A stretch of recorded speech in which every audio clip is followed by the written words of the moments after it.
One kiss with his shy secretary made the undercover CEO forget every rule he set. Hello everyone. Before we begin today's story, I have a small favor to ask. Please hit subscribe and turn on the notification bell so you never miss our channel's new videos. It is quick, free, and the best way to support us in bringing you more dramatic stories. Your support means the world to us. Where are you watching from? Drop your city or country in the comments below. Thank you very much. Now, let us go back to our main character. The kiss lasted less than a second. Barely enough time for him to register the warmth of her lips, the faint scent of lavender, the sharp intake of her breath when she realized what had just happened. And yet, in that single second, every rule he had spent months building collapsed. He pulled back first, not because he wanted to, because he had to, because nothing about this was supposed to happen. She stood frozen in front of him, eyes wide, hands clenched around the thin folder she always carried. Her cheeks turned red, not the playful kind, but the kind that came with panic and self-blame. "I am so sorry," she whispered immediately. "I did not mean to. I was not thinking. I should not have." "Stop," he said, sharper than he intended.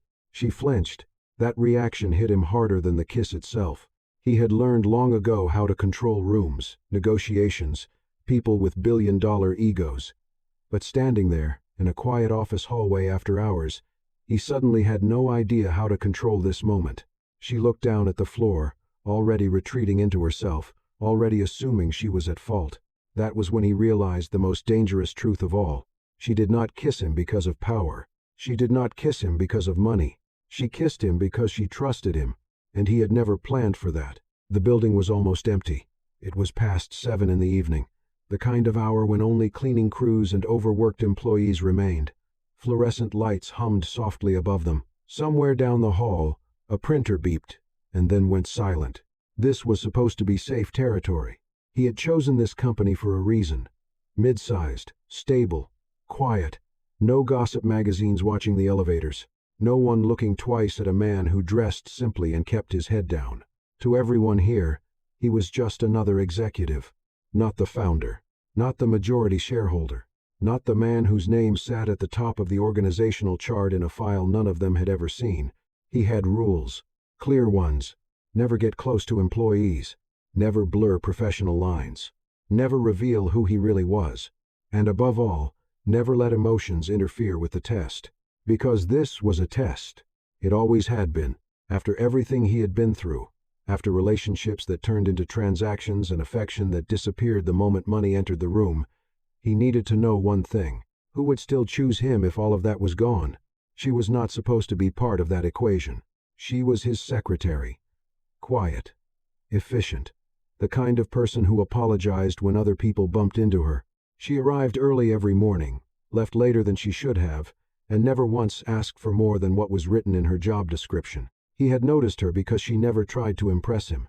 No flirting, no calculated laughter, no lingering touches disguised as accidents. She treated him the same way she treated everyone else, like a human being. That should have been harmless. Instead, it became the most dangerous thing in his life. She finally looked up at him again, eyes glossy but steady. "I will pretend it did not happen," she said softly. "I promise. It will not affect my work." There it was, the line she thought she was supposed to say. He had heard variations of it before, spoken by people with hidden motives, but coming from her, it sounded like a confession instead of a defense. Something twisted in his chest, because pretending it did not happen was exactly what his rules demanded. And yet, for the first time, following those rules felt like the wrong choice. He stepped back, increasing the distance between them, not because he wanted space, but because he did not trust himself not to close it again. "That is not what this is about," he said, his voice lower now. "Controlled. Too controlled." She nodded quickly, already agreeing, already yielding ground he had not asked her to give. And that was when it hit him. The power imbalance was real, whether he admitted it or not. Even without the truth, even without the money, he was still her boss. And the kiss had crossed a line he had sworn never to approach. She turned slightly, preparing to leave, and the movement felt final in a way he was not ready for. In his mind, a list of rules flashed. each one written in his own handwriting, each one designed to protect him. Do not get involved. Do not complicate the test. Do not forget why you are here. But another thought cut through them all. If he let her walk away like this, pretending nothing had happened, then the test had already failed. Not hers, his. Because for the first time since he decided to hide who he was no longer afraid of being wanted for the wrong reasons.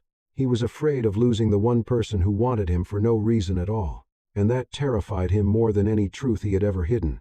Julian Ashford did not sleep that night. He lay awake in the dark of his penthouse apartment, staring at the ceiling he rarely noticed, replaying the same moment again and again, the hallway, the silence, the way Hannah Lowell had apologized as if she were the one who crossed a line. That was the part that stayed with him. Not the kiss, the apology. By morning, the city below his windows was already awake. Traffic moved like nothing had happened. Markets opened. Phones rang. Money flowed. The world continued exactly as it always did. But Julian knew something had shifted. He showered, dressed simply as he always did, and left without the driver. No tailored suit, no visible signs of wealth, just a clean jacket, a neutral tie, and the version of himself everyone at the office believed in. On the ride down, his phone buzzed. Messages from board members. A reminder about a call scheduled later that afternoon. His real life. Waiting patiently behind a curtain, he ignored it, because the life he had chosen to live undercover was not an accident. It was a decision forged from disappointment, betrayal, and one quiet realization he had never shared with anyone. Every woman he had loved had eventually loved his power more. When he was younger, he told himself it was coincidence, then pattern, then certainty. The questions were always the same. The curiosity too eager.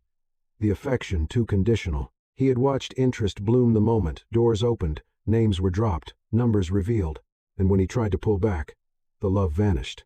So he built rules. Rules that kept his name off company email signatures. Rules that placed trusted executives between him and public visibility. Rules that allowed him to walk through his own company as if he were replaceable. Julian Ashford was the founder and controlling shareholder, but at Ashford Solutions, he was simply known as an executive. That was the test, and Hannah Lowell had never known she was part of it. When he arrived at the office that morning, everything looked the same. The lobby smelled faintly of coffee. The front desk staff greeted him with practiced smiles. Elevators chimed softly. Normal, too normal, considering what he was carrying inside. Hannah was already at her desk. She always arrived early. Her posture straightened when she saw him approach, not out of fear, but out of habit. She tucked a loose strand of hair behind her ear and gave a polite nod. "Good morning," she said. 2 simple words. Her voice was calm, professional, controlled. If she was affected by what had happened, she did not show it, and that unsettled him more than anger ever could have. "Good morning," Julian replied. For a brief moment, their eyes met. Not long enough to be inappropriate, not long enough for anyone else to notice, but long enough for him to see something familiar there. Distance. Not resentment. Not expectation. Just distance. He went into his office and closed the door behind him. The glass walls suddenly felt too transparent. On his desk sat a thin folder, the same kind Hannah carried everywhere, neatly labeled, perfectly organized. She had already prepared his schedule. Of course she had. Julian sat down and stared at the folder without opening it. This was why he had rules. Rules kept things clean. Predictable. Safe. No emotions. No complications. No blurred lines.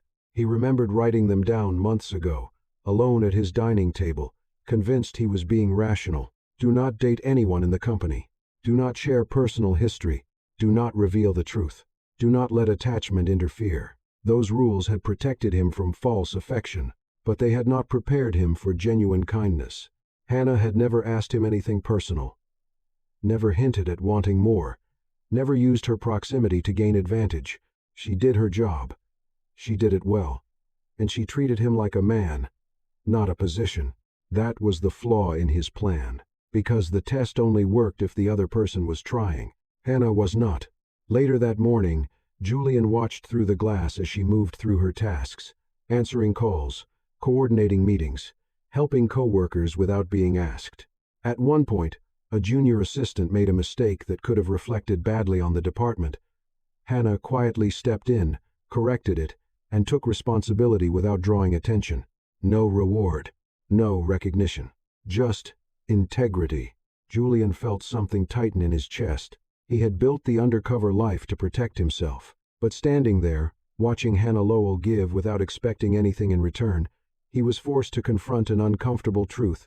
If he continued hiding, he was no longer protecting himself. He was deceiving the one person who had shown him what real interest looked like. And for the first time since he set those rules, Julian Ashford wondered if the real test was not about finding the right woman. It was about whether he was brave enough to tell the truth when it mattered most. Hannah Lowell had learned, early in life, how to stay invisible. It was not something anyone taught her directly. It was something she picked up quietly, the way people like her often did. Speak softly, do not take up space, do your job well enough that no one could complain, but not so boldly that anyone would question why you were there. At Ashford Solutions, that instinct had served her well. She was good at what she did. Organized, reliable, calm under pressure. The kind of assistant executives depended on without ever really noticing how much they depended on her. That morning, she focused on the routine.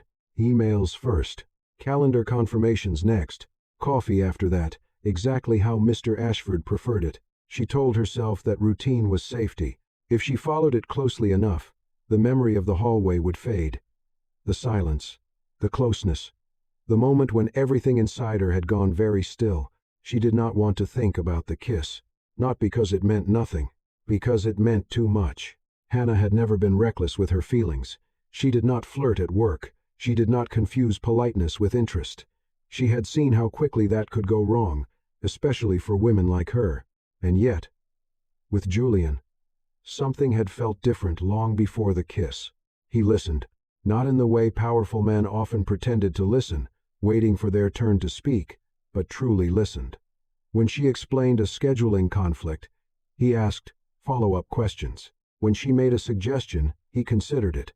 He never talked down to her, never looked through her. That respect had been the dangerous part. By mid-morning, Hannah had almost convinced herself she could move on as if nothing had happened. Almost. Then she overheard two co-workers whispering near the break room. "Did you see him leave late last night?" one of them said. "I heard he never does that," the other replied. "Must be important, too." Hannah kept walking, her expression neutral, her pace unchanged. She did not want to be part of office speculation. She never had, but her chest tightened anyway. She knew she should have taken the kiss as a mistake. A moment of stress. A lapse in judgment. What unsettled her was not what Julian had done.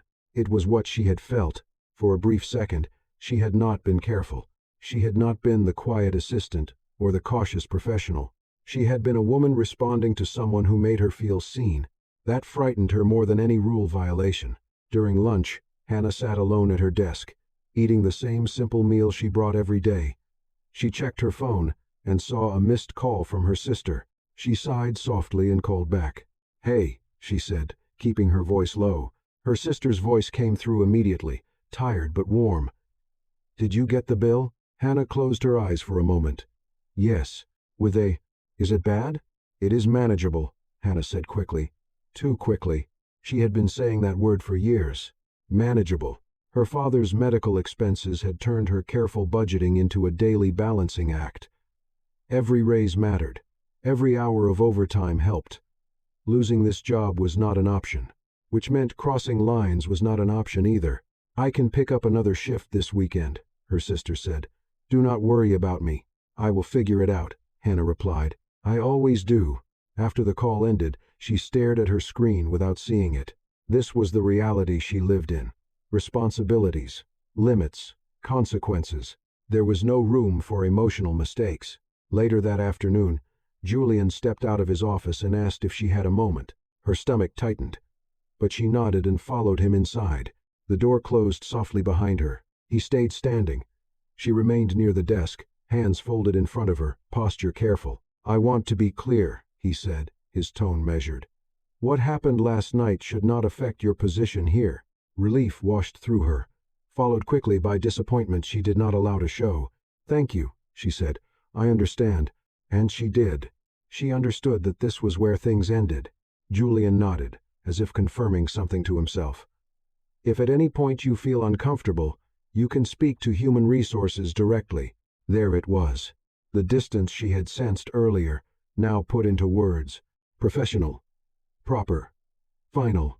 I appreciate that, Hannah replied. She turned to leave, and as her hand reached the door handle, she felt a familiar ache settle in her chest. She had done the right thing. She always did. But as she walked back to her desk, Hannah could not shake the quiet truth forming beneath her composure. Sometimes doing the right thing did not feel like safety. Sometimes it felt like loss. And somewhere behind the glass walls of the office, Julian Ashford was beginning to realize that her silence was not indifference. It was restraint. And breaking that restraint might cost them both more than either of them was prepared to admit. The days that followed settled into a careful rhythm. Julian Ashford kept his distance. Not in an obvious way. Not cold or abrupt. Just precise. Meetings stayed professional. Conversations stayed brief. He no longer lingered near Hannah's desk or asked questions that drifted beyond work. From the outside, nothing had changed. From the inside, everything had. Hannah noticed the difference immediately. She noticed because she always did.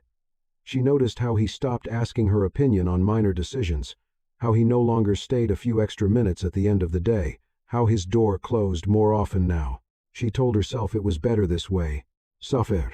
And yet, something unexpected happened when the distance grew. Julian began to see her more clearly. Without the tension of the hallway between them, he noticed the quiet ways Hannah held the office together. The way people naturally came to her before escalating problems.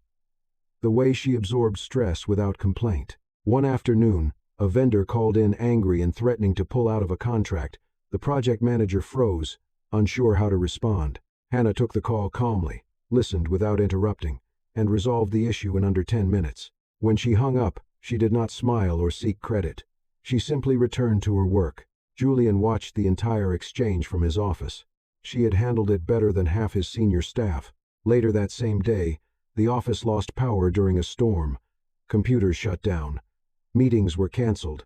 People stood around, frustrated and uncertain. Hannah moved quietly through the floor, coordinating backup plans, finding printed copies, guiding people where they needed to go. Julian found himself beside her at the copier, both of them waiting for it to restart. It should be back up in a minute, she said, more to fill the silence than anything else. He nodded. You handle chaos well. She paused, surprised. Compliments from him were rare now.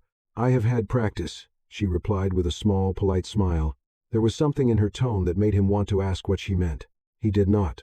Instead, he said, Thank you for today. You kept things running. Her smile faded into something more sincere. It is my job. That is not what I meant, he said. Their eyes met again, briefly, and the silence between them was no longer awkward. It was full. Over the next week, moments like that multiplied. Not dramatic ones, small ones. She brought him coffee when meetings ran long, without being asked. He stayed late to help her finish a report, not because he had to, but because she was overwhelmed. They shared quiet elevator rides, standing close but not touching, aware of each other in a way that felt dangerous and grounding at the same time. There were no rules broken, and yet, something was happening. Julian realized that Hannah treated everyone the same way she treated him, with patience, with respect, with an assumption of decency. There was no strategy in it, no ambition hidden beneath politeness. She was kind because kindness was who she was. That realization unsettled him more than any flirtation ever could, because it meant that if he told her the truth, the outcome would not be predictable. She might walk away, not because she was offended, but because she valued honesty more than comfort. One evening, as the office emptied out, Julian found himself standing beside her desk again. You should go home, he said. It is late. So should you, she replied, glancing at the stack of files in his hand. He hesitated. Would you like help finishing this? She looked at him, searching his face for something she could not quite name. Then she nodded. Yes. That would help. They worked in silence for a while, the hum of the building settling around them. At some point, Hannah spoke softly. Thank you for treating me normally. He looked up. Normally? After everything. she said. "I was worried things would become awkward." He set the file down. "I did not want to make things harder for you." "You did not," she replied. "You made them clearer." That word stayed with him. Clearer. As they finished and packed up, Julian realized something he had not anticipated when he started this undercover life. The more he tried to protect Hannah from complications, the more he was entangling himself in a different kind of truth, one that had nothing to do with money or power, and everything to do with the quiet, steady connection forming between them, a connection built not on rules, but on the absence of them. The shift happened quietly. There was no announcement, no dramatic moment anyone could point to and say, that was when everything changed. It was subtler than that, which made it more dangerous. Julian Ashford began breaking his rules without realizing he was doing it. It started with a meeting. A senior consultant from outside the company spoke sharply to Hannah during a project review, questioning her data and dismissing her explanation before she could finish. It was not overtly rude, just polished enough to pass as professionalism. Julian felt the reaction before he thought it through. "That is enough," he said, his voice calm but firm. The room went silent. "She prepared those numbers at my request," he continued. "If you have concerns, you can address them to me." The consultant nodded stiffly and moved on. Hannah did not look at Julian, but he saw the slight pause in her breathing, the way her shoulders eased just a fraction. After the meeting, she approached him carefully. "You did not have to do that." "Yes, I did," he replied. "That was the first rule he broke. Do not protect her publicly." After that, the boundaries softened in ways that were harder to track. He noticed when she skipped lunch and quietly ordered food for both of them, framing it as efficiency. He remembered small details she mentioned in passing. He asked how her sister was doing, and meant it. Hannah noticed too. She noticed the way he watched her when she spoke, as if he were listening for something beneath her words. She noticed how his voice changed when he said her name. She told herself it was nothing. She told herself she was imagining it. But the truth pressed closer each day. One evening, they stayed late again, working through a tight deadline. The office was nearly empty. The lights dimmed automatically in unused sections. Hannah rubbed her temples, exhaustion finally breaking through her composure. Julian looked at her and felt a familiar urge rise. The instinct to step in, to fix, to take control. "You should rest," he said. She smiled faintly. After this section, he hesitated, then reached over and slid the folder toward himself. "Let me take this one." "That is not your responsibility," she said. "It is now," he replied. Their eyes met, and something unspoken passed between them. Hannah stood and stepped back, needing space. "Julian," she said quietly, and the way she said his name made his chest tighten. She rarely used it. "We need to be careful," she continued. "I do not want to misunderstand things." He swallowed. This was the moment his rules were designed for. The moment he was supposed to step back, reinforce boundaries, restore distance. Instead, he said, "Neither do I," which was not an answer. Over the next few days, tension threaded through every interaction. Conversations lingered too long. Silences felt loaded. When another executive joked lightly about Hannah staying late so often, Julian felt a flash of irritation that surprised him. Jealousy. He had not planned for that. One afternoon, a minor crisis erupted when a client threatened to withdraw unless immediate changes were made.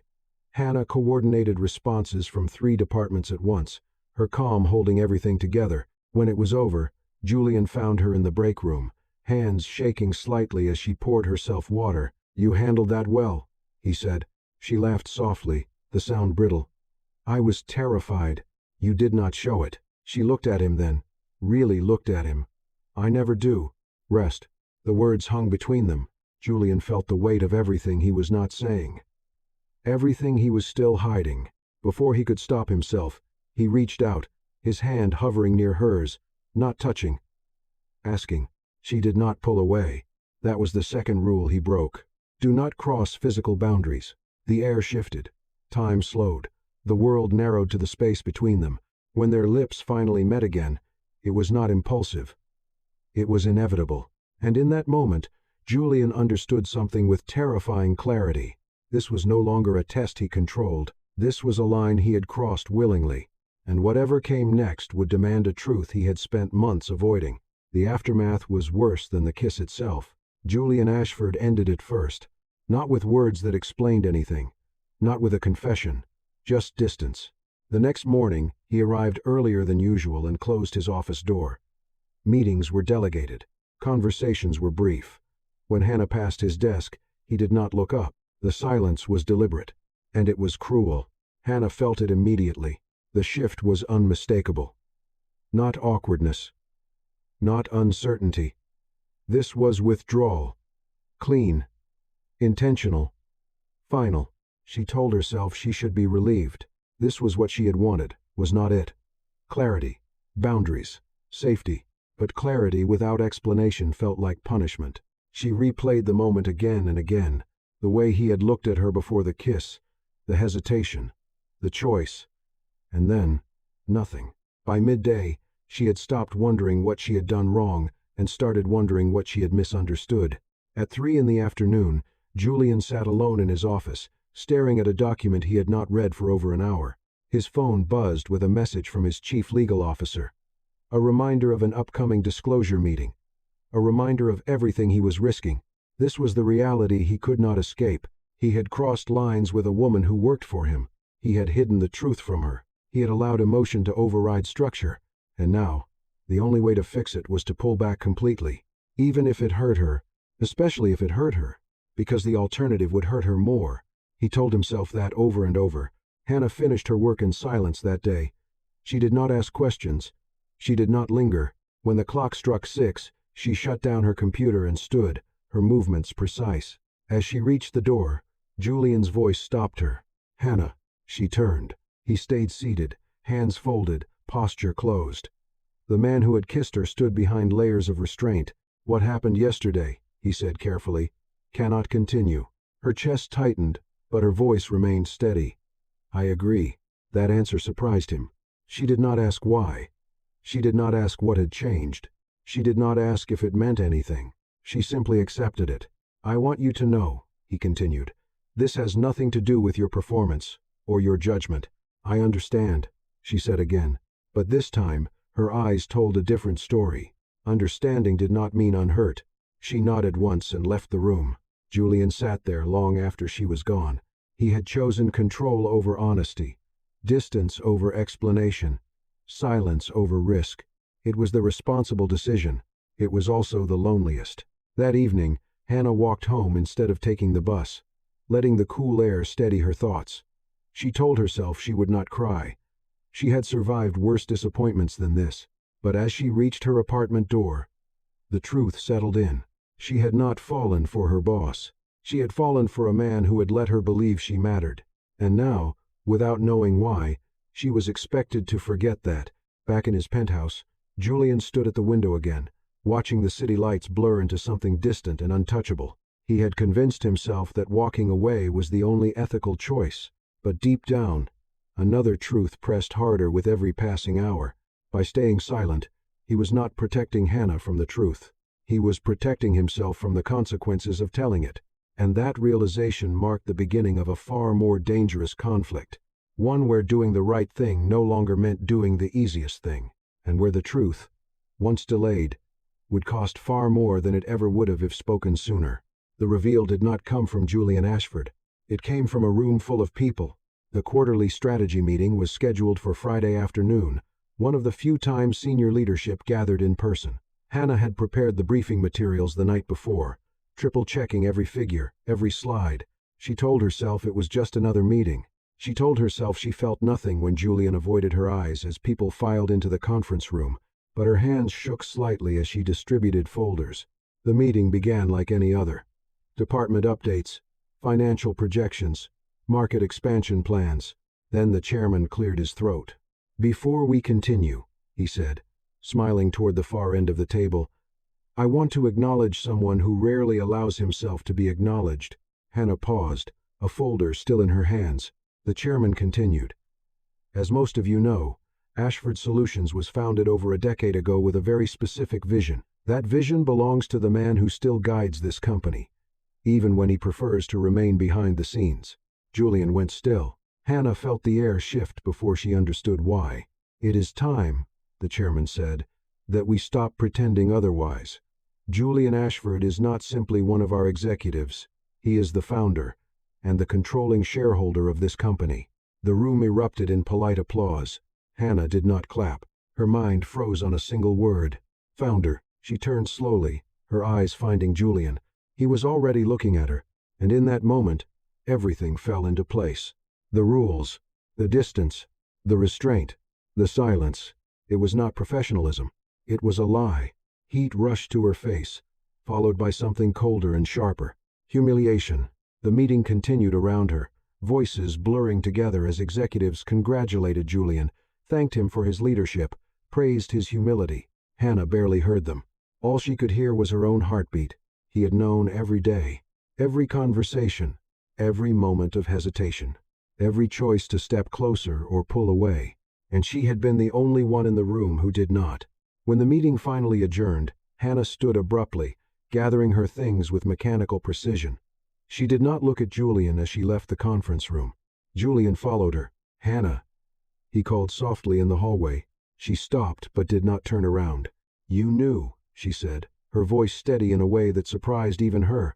"The entire time." "Yes," he replied. That single word felt heavier than any explanation. She faced him then, her expression calm, her eyes bright with something unresolved. "So when you said you wanted to keep things professional," she continued, "when you pulled away, when you told me it could not continue, that was not about rules." "It was," Julian said quickly. "Just not the ones you thought." She shook her head. "You let me believe I was choosing freely." Julian opened his mouth to speak, then closed it again. There was no justification that could undo what had been taken from her. "I trusted you," Hannah said, not accusing, simply stating a fact. "I know," he replied. That was the moment the truth landed fully between them.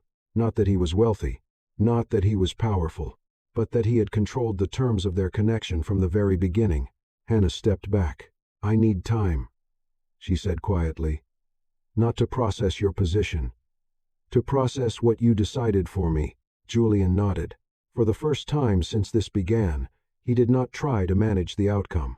He watched her walk away, understanding too late that the greatest cost of hiding the truth was not exposure. It was the trust he had lost. And unlike rules, trust was not something that could be rewritten. Julian Ashford did not chase Hannah Lowell. That was the first choice he made differently. For days, he kept his distance. Not as a tactic, not as punishment, but as respect.